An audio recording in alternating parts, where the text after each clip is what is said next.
पाकिस्तान में सियासत करता रहा, इंतशार फैलाता रहा, इस मुल्क को नुकसान पहुंचाता रहा।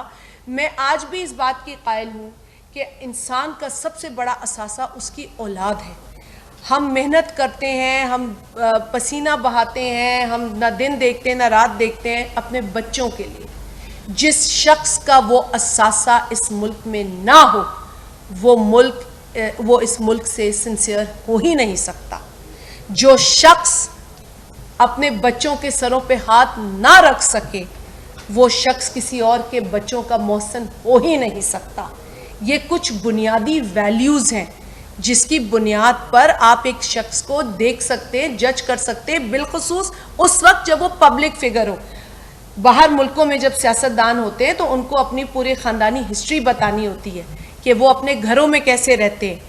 अगर वो शख्स इतना लापरवाह बाप हो, इतना लापरवाह लीडर हो जो जर्मनी और जापान का बॉर्डर मिला दे, जो रेप हुए विक्टिम्स के से जो है वो इजहारे यकजहती के बजाय उनको ही इल्ज़ाम दे कि वो रेप हुए हैं, तो मैं समझती हूँ कि ऐसे शख्स की जो वैल्यूज़ हैं उसका पता चलता है। मैं इसमें अब हैरान नहीं हूँ कि इस पर ये ढंडोरा पीटेंगे कि जी हमने तो कुछ भी नहीं निकला। अरे भाई, निकलना क्या था? जो चीज़ें जमा कराई थी कि तुम फॉरेन फंडिंग लेते हो, तुम फॉरेन कंपनी से पैसे लेके मुल्क में सियासत कर रहे हो, तुम फॉरेन नेशनल्स से पैसे लेके, वो तो साबित हो गया ना।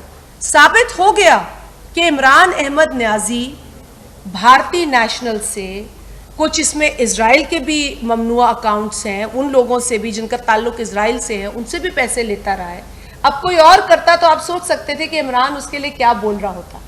हम तो क्योंकि अपनी तरबियत के मारे हैं तो हमारे मुंह में भी वो अल्फाज नहीं आते, लेकिन इमरान जितना घटिया इस फैसले के बाद नज़र आ रहा है, और काश के लोगों की आंखें उनकी भी खुले जो उसको फॉलो कर रहे हैं और आंखें बंद करके फॉलो कर रहे हैं, उनको भी ये फैसला पढ़ना चाहिए। हम सबको ये फैसला पढ़कर समझ जाना चाहिए कि अब ये चीज़ें फैक्ट्स पर हैं। इलेक्शन कमीशन ने कोई दास्तान नहीं लिखी है, उन्होंने वही सारी चीज़ें वेरीफाई की हैं, तस्दीक की है और आज वो उन चीज़ों का ऐलान किया है। अब उन्हें क्या प्रेशर था 8 बरसों से, वो क्यों खौफ में थे, वो क्यों नहीं दे रहे थे ये फैसला, या इतनी लंबी क्यों प्रोसीडिंग्स हुई? वो तो खैर इसलिए भी हुई कि बहुत दर्जनों रिट पिटिशंस जो है वो इमरान न्याजी के वकला ने दायर की, तो इस वजह से भी फैसला रुका। ये भी बताया इमरान न्याजी कि अगर डर नहीं था तो क्यों रोकता था फैसला। अब जब फैसला सामने आ गया है तो Imran Niazi will have to face the music.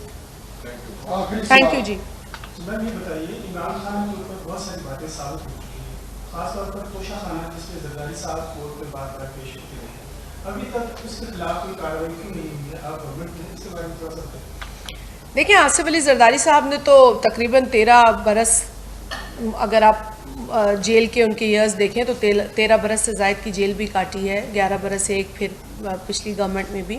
आज भी वो ये तमाम केसेस को भुगत रहे हैं, वो पीछे तो नहीं हटे, वो भागे तो नहीं इस मुल्क से। जेल काट कर वो 11 बरस एक आए हैं और 3 बरस एक अलग हैं।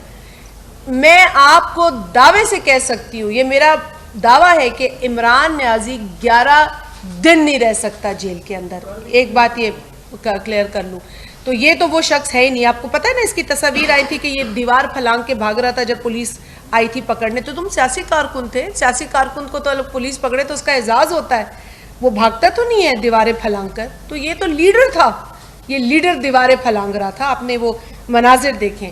जहाँ तक सवाल पैदा होता है, बिल्कुल तोशाखाना में इसके ऊपर वाजे हो गया है।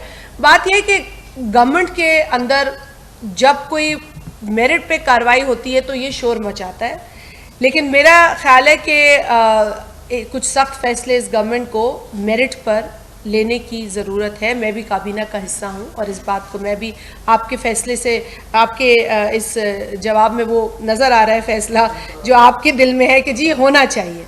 तो यकीनन मैं समझती हूँ कि अब जो ये आ गई है दस्तावेज सामने, इसको पढ़कर इस पर जो लीगल ओपिनियन होगा काबीना उस पर गौर करेगी। बहुत शुक्रिया। और भी प्रेस कॉन्फ्रेंस अभी खुर्शीद साहब और तारा साहब प्रेस कॉन्फ्रेंस करेंगे, पहले दौर तशरीफ रखें। खाने का भी बंदोबस्त कर ले सकता है, यानी पर आप